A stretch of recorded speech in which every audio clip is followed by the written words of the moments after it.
Hello everybody, welcome to ఇచ్ముకు Telugu channel. మనం ప్రతిరోజు నిఫ్టీ అండ్ బ్యాంక్ నిఫ్టీ చార్ట్ను రివ్యూ చేస్తున్నాం based on CPR Camarilla and ఇచ్ముకి ఇండికేటర్ ప్రకారం. అలాగే ఆప్షన్ చైన్ ఆటను కూడా అనాలిసిస్ చేయడం జరుగుతుంది. అందులో భాగంగా రేపు ఎలా ఉంటుందో ఒకసారి చూద్దాం.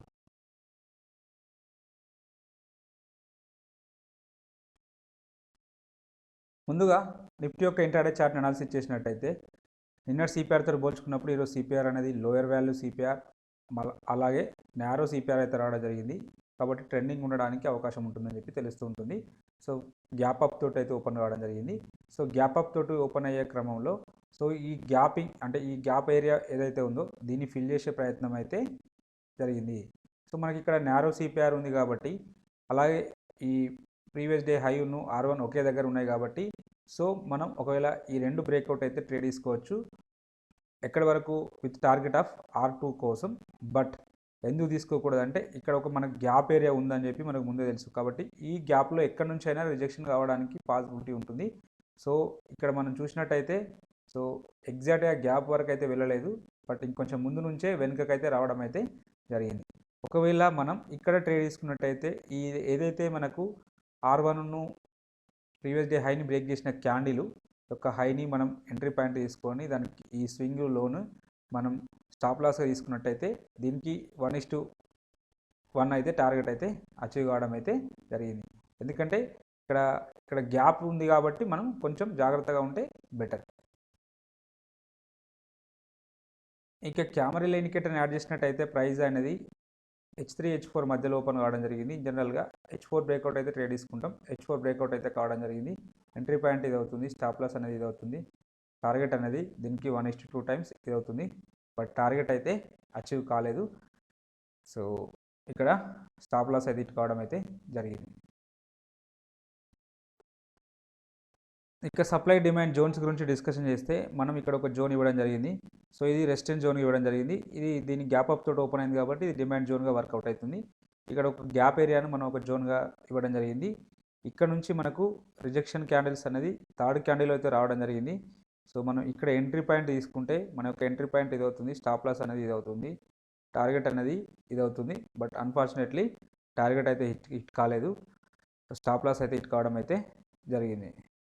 సో లేటర్ పీరియడ్లో మళ్ళీ ప్రైస్ అనేది సో ఈ జోన్లోకి అయితే ఎంటర్ కావడం జరిగింది. తర్వాత ఈ జోన్ నుంచి బయటకు అయితే కూడా రావడం జరిగింది.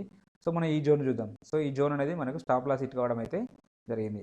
సో ఇంత స్టాప్ లాస్ తీసుకోవడం కంటే ఓన్లీ ఈ క్యాండిల్ యొక్క హైలో అనేది స్టాప్ లాస్ తీసుకోవడం అనేది బెటర్ అవుతుంది, బెటర్ ఆర్ఆర్ అయితే అవుతుంది.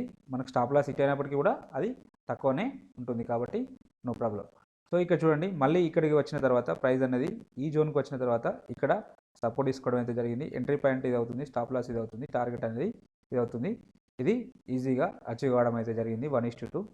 సో ఇక్కడ ఒక 1 hour పోయినప్పటికీ ఇక్కడ మళ్ళీ 2 hour రావడం జరిగింది. ఓవరాల్గా 1 hour ప్రాఫిట్లోనే ఉండడం అయితే జరిగింది. ఇక రేపటి రోజున చూసినట్టయితే ఇక్కడ ఒక డిమాండ్ జోన్ ఉంది, ఇక్కడ ఒక సప్లై జోన్ అయితే ఉండడం జరిగింది. ఈ జోన్స్ని అయితే మార్క్ చేసుకోండి. ప్రైజెస్ అనేవి ఈ లెవెల్కి వచ్చినప్పుడు విత్ కన్ఫర్మేషన్ క్యాండిల్ తోటి ట్రేడ్ తీసుకుందాం. ఇక ప్రైస్ యాక్షన్ ప్రకారం మొన్న మనం డిస్కషన్ చేసిన బ్రేక్ అండ్ రీటెస్ట్ స్ట్రాటజీ ప్రకారం సో ఇక్కడ చూడండి, సో గతంలో ఇక్కడ ఇది సిగ్నిఫికెంట్ లోస్, ఒక 1 time, second time, third time 3 సార్లు ఈ లోన్ అనేది టచ్ చేయడం జరిగింది. అంటే ఈ లో అనేది సిగ్నిఫికెంట్ అవుతుంది. ఎప్పుడైతే ఈ లో అనేది గ్యాప్ డౌన్ తోటి బ్రేక్అవుట్ అయితే రావడం జరిగింది. సో మళ్ళీ ఇక్కడికి పుల్ బ్యాక్ వచ్చింది చూడండి. మళ్ళీ మనకు పుల్ బ్యాక్ వచ్చినప్పుడు మనం ట్రేడ్ అయితే ఇనిషియేట్ చేయవచ్చు. స్మాల్ స్టాప్ లాస్ తోటి మనం ఇక్కడ ట్రేడ్ ఇనిషియేట్ చేసినట్టయితే చూడండి, మళ్ళీ ఈ రీజన్ నుంచి డౌన్ సైడ్ అయితే రావడం జరిగింది. సో అప్పుడు మనం ఒకవేళ ట్రేడ్ తీసుకున్నట్టయితే యాక్చువల్గా ఇక్కడ మనకు కన్ఫర్మేషన్ క్యాండిల్ అయితే రాలేదు చూడండి. ఇది విక్ రివర్సల్ కాదు, ఈ విక్ అనేది అప్ సైడ్ ఉంటే మనం ఇక్కడ తీసుకునే వాళ్ళం, అలాంటిది ఇక్కడ రాలేదు. లేటర్ పీరియడ్లో ఇక్కడ ఓకే దీన్ని bullish candle bearish candle consider చేస్తాం. కన్సిడర్ చేసినప్పుడు దీని లో కింద ట్రేడ్ అయితే ఇనిషియేట్ కాలేదు కాబట్టి నెక్స్ట్ మళ్ళీ వెయిట్ చేస్తాం. వెయిట్ చేసినట్టయితే నెక్స్ట్ మళ్ళీ మనకు అంటే బేరిష్ క్యాండిల్ అనేది దీని కింద క్లోజ్ అయిన బేరిష్ క్యాండిల్ అనేది సో ఇది మనకు పర్ఫెక్ట్, ఈ క్యాండిల్ అనేది పర్ఫెక్ట్ ఎంట్రీ అవుతుంది. స్టాప్ లాస్ అనేది దీనికి కొంచెం పైన తీసుకున్నట్టయితే సో టార్గెట్ దీనికి 1:5 టైమ్స్ అయితే రావడం అయితే జరిగింది. కాబట్టి ఇలా ఉంటుంది ఈ బ్రేక్ అండ్ రీటెస్ట్ స్ట్రాటజీని సో పర్ఫెక్ట్గా వాడండి, యూజ్ చేయండి. డెఫినెట్గా మీకు ఆపర్చునిటీ అయితే రావడానికైతే అవకాశం అయితే ఉన్నది. ఎవరైనా ఈ వీడియో చూడకపోతే చూడండి, చాలా సింపుల్గా ఉంటుంది, బట్ ఎఫెక్టివ్గా అయితే వర్క్ చేస్తుంది. కాబట్టి దీన్ని యూజ్ చేయడానికి ప్రయత్నం అయితే చేయండి. ఇక ఆప్షన్ చైన్ డాటాను చూసినట్టయితే హైయెస్ట్ ఓపెన్ ఇంట్రెస్ట్ అనేది 17,200, సెకండ్ హైయెస్ట్ ఓపెన్ ఇంట్రెస్ట్ అనేది 17,300, థర్డ్ హైయెస్ట్ ఓపెన్ ఇంట్రెస్ట్ అనేది 17,000 దగ్గర బిల్డప్ అయింది. అంటే నిఫ్టీ అప్ సైడ్ వస్తే first resistance, second resistance, third resistance ఇక్కడ ఉండడానికి అయితే అవకాశం అయితే ఉన్నది. వీటిలో సిగ్నిఫికెంట్గా ఒకే హైయెస్ట్ ఓపెన్ ఇంట్రెస్ట్ అనేది ఇక్కడ బిల్డప్ అయితే కావడం జరిగింది. సో కాబట్టి ఈ లెవెల్ అనేది మనకు స్ట్రాంగ్ రెసిస్టెన్స్ లాగా యాక్ట్ చేయడానికి అయితే అవకాశం అయితే ఉన్నది. అలాగే ఓవరాల్ సినారియోని మనం పరిశీలించినట్టయితే ఇక్కడ లాంగ్ అన్వైండింగ్ అవుతున్నట్టయితే మనకు షో చేస్తుంది. కాబట్టి దీని ప్రకారం మనం ఏమీ కంక్లూడ్ చేయలేము. పుట్ సైడ్ డాటాను చూసినట్టయితే హైయెస్ట్ ఓపెన్ ఇంట్రెస్ట్ అనేది 16,000 దగ్గర బిల్డప్ అయింది. సెకండ్ హైయెస్ట్ ఓపెన్ ఇంట్రెస్ట్ అనేది 16,500, థర్డ్ హైయెస్ట్ ఓపెన్ ఇంట్రెస్ట్ అనేది 16,700 దగ్గర బిల్డప్ అయితే కావడం జరిగింది. అంటే నిఫ్టీ డౌన్ సైడ్ వస్తే first support, second support, third support ఇక్కడ ఉండడానికి అయితే పాసిబిలిటీ ఉన్నది. వీటిలో సిగ్నిఫికెంట్గా ఒకే రోజు హైయెస్ట్ ఓపెన్ ఇంట్రెస్ట్ అనేది ఇక్కడ బిల్డప్ అయింది. కాబట్టి 16,000 అనే లెవెల్ మనకు స్ట్రాంగ్ సపోర్ట్ లాగా యాక్ట్ కావడానికి అయితే పాసిబిలిటీ ఉన్నది.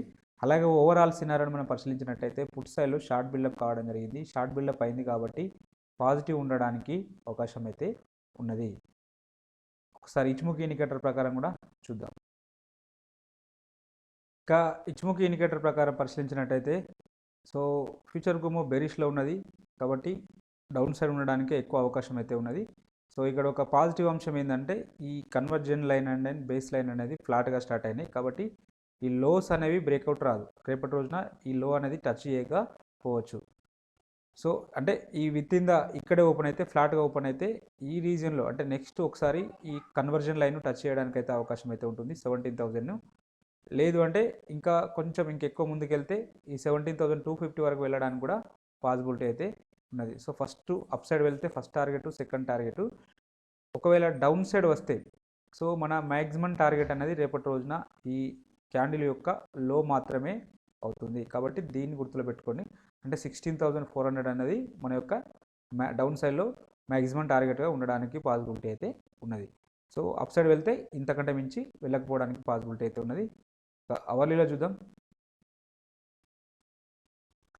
అవర్లీలో చూసినప్పుడు ఫ్యూచర్ కుమో బెరిష్లోనే అయితే ఉండడం జరిగింది. ఫ్యూచర్ కుమో బెరిష్లో ఉన్నది. ప్రైస్ అనేది కన్వర్జన్ అండ్ బేస్ లైన్ మధ్యలో ఉన్నది. కాబట్టి so neutral bullish, neutral bearish ఉండడానికి పాసిబిలిటీ ఉన్నది. సో కాబట్టి మనం ఏం చెప్పరాదు. దీనిపైన ఓపెన్ అయితే బేస్ లైన్ పైన ఓపెన్ అయితే సో నెక్స్ట్ టార్గెట్ ఈ క్లౌడ్ వరకు రీచ్ కావచ్చు. ఈ క్లౌడ్ వచ్చేసి ఇక్కడ వీక్గా ఉన్నది కాబట్టి ఇక్కడ మనకు ఈ విత్ ఇన్ ద అంటే ఈ రీజియన్లో మనకు క్లౌడ్ను బ్రేక్ చేసుకొని ముందుకెళ్ళవచ్చు. అలా వెళ్ళే సందర్భం అయితే ఇక్కడ వరకు 17,500 వరకు వెళ్తుంది. సో ఇదొక సినారియో. లేదు ఇక ఈ conversion line and base line కింద ట్రేడ్ అయితే కన్వర్జన్ అండ్ బేస్ లైన్ కింద ట్రేడ్ అయితే సో నెక్స్ట్ టార్గెట్ అనేది ఫస్ట్ టార్గెట్ అనేది ఇది అవుతుంది. ఈ 16,400 అనేది అవుతుంది. సో లేటర్ ఇంకా అది బ్రేక్అవుట్ వేస్తే ఇంకా ముందుకు ఎక్కడి వరకు వెళ్ళడానికి ఛాన్సెస్ ఉన్నదంటే సో నెక్స్ట్ ఇక్కడ వరకు వెళ్తుంది 16,170 వరకు వెళ్ళడానికి అయితే అవకాశం అయితే ఉన్నది. కాబట్టి ఈ లెవెల్స్ని ఒక్కసారి మార్క్ చేసుకో. బ్యాంక్ నిఫ్టీ యొక్క ఇంట్రాడే చార్ట్ని అనాలిసిస్ చేసినట్టయితే నిన్నటి సిపిఆర్తో పోల్చుకున్నప్పుడు ఈరోజు సిపిఆర్ అనేది లోయర్ వాల్యూ సిపిఆర్ రావడం జరిగింది. ప్రైస్ అనేది సిపిఆర్ పైన ఓపెన్ కావడం జరిగింది. కాబట్టి బుల్లిష్ ఉండడానికి పాసిబిలిటీ ఉంటుందని చెప్పి తెలుస్తూ ఉంటుంది. పర్టికులర్గా ప్రీవియస్ డే హైను R1 మధ్యలో ఓపెన్ అయినప్పుడు ఎక్కువ సందర్భాల్లో సిపిఆర్కి అయితే పుల్ బ్యాక్ వస్తుంది. ఇలా మనం చూసినట్టయితే సిపిఆర్ పుల్ బ్యాక్ స్ట్రాటజీ ప్రకారం సిపిఆర్కు పుల్ బ్యాక్ రావడం జరిగింది. సో మన యొక్క ఎంట్రీ పాయింట్ ఇది అవుతుంది, స్టాప్ లాస్ అనేది అవుతుంది, టార్గెట్ అనేది ఇది అవుతుంది. అది ఈజీగా అచీవ్ కావడం అయితే జరిగింది.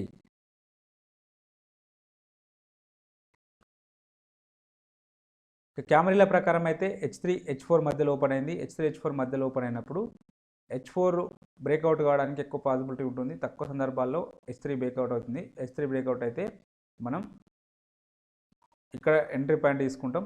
స్టాప్ లాస్ అనేది ఇది అవుతుంది. స్టాప్ లాస్ అయితే ఇట్ కావడం జరిగింది. లెటర్ పీరియడ్లో మళ్ళీ ఒకసారి అవకాశం అయితే రావడం జరిగింది. H3 బ్రేక్అవుట్ అయింది. స్టాప్ లాస్ అనేది ఇది అవుతుంది. సో టార్గెట్ అనేది ఇది అవుతుంది. ఇక్కడ టార్గెట్ అయితే అచీవ్ కావడం అయితే జరిగింది. ఇక సప్లై డిమాండ్ జోన్స్ గురించి డిస్కషన్ చేస్తే మనం ఇవ్వబడిన లెవెల్కి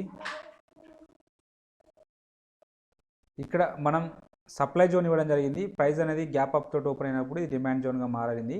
సో ఎప్పుడైతే ఈ లెవెల్కి రావడం జరిగింది, లెవెల్కి వచ్చినప్పుడు మన యొక్క ఎంట్రీ పాయింట్ ఇది అవుతుంది, స్టాప్ లాస్ అనేది ఇది అవుతుంది. దీనికి 1:2 టైమ్స్ టార్గెట్ అయితే ఈజీగా అచీవ్ కావడం అయితే జరిగింది. ఇక ఆప్షన్ చైన్ డాటాను పరిశీలించినట్టయితే హైయెస్ట్ ఓపెన్ టెస్ట్ అనేది బ్యాంక్ నిఫ్టీలో 36,000 దగ్గర ఉన్నది. సెకండ్ హైయెస్ట్ ఓపెన్ టెస్ట్ అనేది 35,000 దగ్గర ఉన్నది. థర్డ్ హైయెస్ట్ ఓపెన్ టెస్ట్ అనేది 35,500 దగ్గర ఉండడం జరిగింది. బ్యాంక్ నిఫ్టీ అప్ సైడ్ వస్తే first resistance, second resistance, third resistance ఇక్కడ ఉండడానికి పాసిబిలిటీ ఉన్నది. వీటిలో సిగ్నిఫికెంట్గా ఒకే రోజు హైయెస్ట్ ఓపెన్ టెస్ట్ అనేది ఇక్కడ బిల్డప్ అయింది కాబట్టి 35,000 అనేది మనకు స్ట్రాంగ్ రెసిస్టెన్స్ లాగా యాక్ట్ చేయడానికి అయితే పాసిబిలిటీ ఉన్నది. సో అలాగే ఇక్కడ ఓవరాల్ సినారీ మనం పరిశీలించినట్టయితే షార్ట్ బిల్డప్ అయితే కావడం జరిగింది. షార్ట్ బిల్డప్ అయింది కాబట్టి నెగిటివ్ ఉండడానికి అవకాశం అయితే ఎక్కువగా ఉన్నది. పుట్ సైడ్లో హైయెస్ట్ ఓపెన్ టెస్ట్ అనేది 34 దగ్గర బిల్డప్ అయింది. సెకండ్ హైయెస్ట్ ఓపెన్ టెస్ట్ 34,500 దగ్గర. థర్డ్ హైయెస్ట్ ఓపెన్ టెస్ట్ అనేది 33,500 దగ్గర బిల్డప్ అయింది. So Bank Nifty down side వస్తే first support, second support, third support ఇక్కడ ఉండడానికి అవకాశం అయితే ఉన్నది. వీటిలో సిగ్నిఫికెంట్గా ఒక్క హైయెస్ట్ ఓపెన్ టెస్ట్ అనేది ఇక్కడ బిల్డప్ అయితే కావడం జరిగింది. కాబట్టి ఈ లెవెల్, ఈ 34,500 అనే లెవెల్ మనకు స్ట్రాంగ్ సపోర్ట్ లాగా యాక్ట్ కావడానికి అయితే పాసిబిలిటీ ఉంది. అలాగే ఓవరాల్ సినారీని మనం పరిశీలించినట్టయితే ఇక్కడ కూడా మనకు షార్ట్ బిల్డప్ కావడం జరిగింది. షార్ట్ బిల్డప్ అయింది కాబట్టి పాజిటివ్ ఉండడానికి పాసిబిలిటీ ఉంటుంది. సో వీళ్ళు నెగిటివ్ అంటున్నారు, వీళ్ళు పాజిటివ్ వాళ్ళు అంటున్నారు. ఓవరాల్గా సైడ్ వేస్ ఉండడానికి కూడా అవకాశం అయితే ఉన్నది. ఇక ఇచ్ముఖి ప్రకారం చూసినట్టయితే ప్రైస్ అనేది క్లౌడ్ కింద కన్వర్జన్ అండ్ బేస్ లైన్ కింద ట్రేడ్ అవుతుంటుంది కాబట్టి బేరిష్నెస్ ఉండడానికే పాసిబిలిటీ ఉంటుంది. బట్ మనకి ఇక్కడ ఈ రెండు ఫ్లాటనింగ్ స్టార్ట్ అయినాయి కాబట్టి సో మేబీ రేపటి రోజున ఈ లో అనేది బ్రేక్అవుట్ కాకపోవచ్చు. సో ఈ లో బ్రేక్అవుట్ కాకపోతే నెక్స్ట్ తర్వాత మనకు నెక్స్ట్ ఆపర్చునిటీ వచ్చేసి అంటే నెక్స్ట్ అవకాశం అనేది ఈ గ్యాప్ ఫిల్లింగ్కు వెళ్ళడానికి అయితే పాసిబిలిటీ ఉంటుంది. సో కాబట్టి ఈ గ్యాప్ అనేది మనకు స్ట్రాంగ్ రెసిస్టెన్స్ జోన్గా ఉండడానికి పాసిబిలిటీ ఉంటుంది. ఒకసారి ఈ గ్యాప్ను టెస్ట్ చేయాలి, ఐదర్ ఈ లెవెల్ కానీ ఆర్ ఈ లెవెల్ కానీ ఇక్కడ వరకు వెళ్ళి మళ్ళీ రిటర్న్ కావడానికి అయితే పాసిబిలిటీ ఉంటుంది. ఎందుకంటే ఇక్కడ మనకు ఈ కన్వర్జన్ అండ్ బేస్ లైన్ కూడా మనకు ఫ్లాటనింగ్గా ఉన్నాయి కాబట్టి డెఫినెట్గా ప్రైజెస్ అనేవి పుల్ బ్యాక్ రావడానికి అయితే పాసిబిలిటీ ఉంటుంది. సో ఇక ఇది up side scenario. Up side scenario ఇంతకంటే మించి వెళ్ళకపోవచ్చు, అంటే ఈ 36,000 మించి వెళ్ళకపోవచ్చు. ఇక డౌన్ సైడ్ సినారియో వస్తే ఒకవేళ ఇది ఇన్సైడ్ క్యాండిల్ వచ్చింది కాబట్టి ఈ లో బ్రేక్అవుట్ అయితే, ఈ క్యాండిల్ యొక్క లో బ్రేక్అవుట్ అయితే నెక్స్ట్ నిన్నటి క్యాండిల్ యొక్క లో వరకు వెళ్ళడానికి అయితే పాసిబిలిటీ ఉన్నది. ఇది అకార్డింగ్ టు డే క్యాండిల్ ప్రకారం. ఒకవేళ అవర్లీలో చూసినట్టయితే అవర్లీలో సో ఫ్యూచర్ కుమో బెరిష్లో ఉన్నది కాబట్టి బెరిష్నెస్ ఉండడానికి పాసిబిలిటీ ఉంటుంది. బట్ ప్రైస్ అనేది కన్వర్జన్ లైన్ పైన ట్రేడ్ అవుతుంటుంది, బేస్ లైన్ పైన. సో రేపటి రోజున ఇలానే ఫ్లాట్గా ఓపెన్ అయితే దీనిపైన ఓపెన్ అయితే నెక్స్ట్ టార్గెట్ సో మనకు ఈ బేస్ లైన్ వరకు వెళ్ళడానికి పాసిబిలిటీ ఉంటుంది. బేస్ లైన్ వచ్చేసి 35,800 దగ్గర ఉండడం అయితే జరిగింది. ఇక ఇంకొక సినారియో వచ్చేసి ఒకవేళ ఈ కన్వర్జన్ లైన్ కింద గ్యాప్ డౌన్లో ఓపెన్ అయితే నెక్స్ట్ ఇక్కడ వరకు ఈ లో వరకు 34,000 వరకు రావడానికి అయితే పాసిబిలిటీ ఉన్నది. ఒకవేళ ఇన్ కేస్ ఇంకా హెవీగా ఈ గ్యాప్ డౌన్ అంటే ఇంకా కిందికి వెళ్తే నెక్స్ట్ సినారియో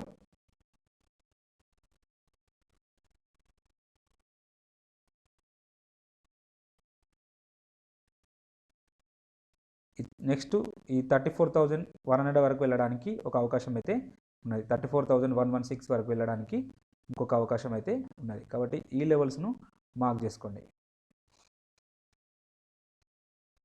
ఎఫ్ఐఐ డేటాను చూస్తే ఈరోజు కూడా నెట్ సెల్లోనే ఉండడం అయితే జరిగింది. -1200 క్రోర్స్ని సెల్ చేశారు.